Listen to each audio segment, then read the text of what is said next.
திரையுலகில் வெடித்துள்ள பாலியல் புகார் விவகாரம் குறித்து முதல் முறையாக மௌனம் கலைத்துள்ள நடிகர் மோகன்லால் தான் எங்கும் ஓடி ஒளியவில்லை என விளக்கமளித்துள்ளார்.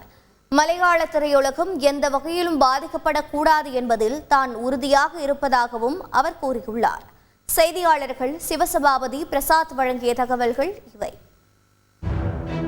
ஹேமா கமிட்டி அறிக்கை வெளியானதை தொடர்ந்து அடுத்தடுத்து பாலியல் புகார்கள் வெளிவந்து கேரள திரையுலகை கதிகலங்க வைத்திருக்கிறது. மலையாள நடிகர் சங்கமான அம்மா அமைப்பின் தலைவர் பதவியை ராஜினாமா செய்த நடிகர் மோகன்லால் இந்த விவகாரத்தில் கருத்து தெரிவிக்காமல் இருந்தார். இந்நிலையில் திருவனந்தபுரத்தில் கேரள பிரீமியம் லீக் கிரிக்கெட் தொடக்க விழாவில் இன்று பங்கேற்ற மோகன்லால் முதன்முறையாக மௌனம் கலைத்துள்ளார். தான் எங்கும் ஓடி ஒளியவில்லை என கூறியுள்ள அவர் ஹேமா கமிட்டி அறிக்கைக்கு தான் மட்டும் பதில் கூற வேண்டியதில்லை என தெரிவித்துள்ளார்.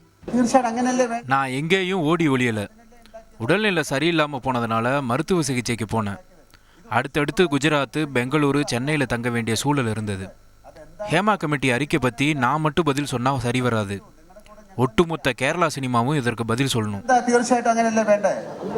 மலையாள திரையுலகம் எந்த வகையிலும் பாதிக்கப்படக்கூடாது என்பதில் தான் உறுதியாக இருப்பதாக தெரிவித்துள்ள மோகன்லால் அம்மா சங்கம் மீது அவதூறு பரப்ப வேண்டாம் என கேட்டுக்கொண்டார்.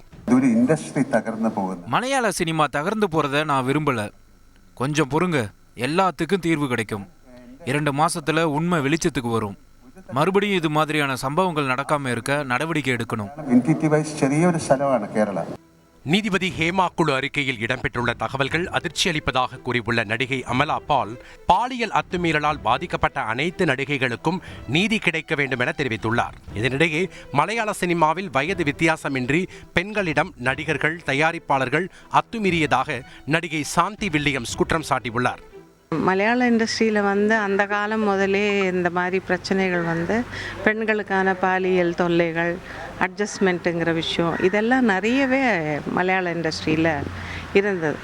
பெண்களுக்கு எதிரான அவலங்களை தட்டி கேட்க வேண்டியவர்கள் அமைதியாக இருப்பதாக குற்றம் சாட்டியுள்ள நடிகை விசித்ரா, நடிகைகளுக்கு பிரச்சனை வராது என முன்னணி நடிகர்கள், தயாரிப்பாளர்கள் உறுதியளிக்க முடியுமா என கேள்வி எழுப்பியுள்ளார். இது ஒரு புறம் இருக்க, கேரளாவில் ஹேமா கமிட்டி அறிக்கை வெளியிடப்பட்டதை போல் தெலுங்கு திரையுலகில் நிகழும் பாலியல் துன்புறுத்தல் குறித்து விசாரித்த குழுவின் அறிக்கையை வெளியிட வேண்டும் என முன்னணி நடிகை சமந்தா வலியுறுத்தியுள்ளார். செய்திகளை உடனுக்குடன் தெரிந்து கொள்ள உடனே சப்ஸ்கிரைப் பண்ணுங்க.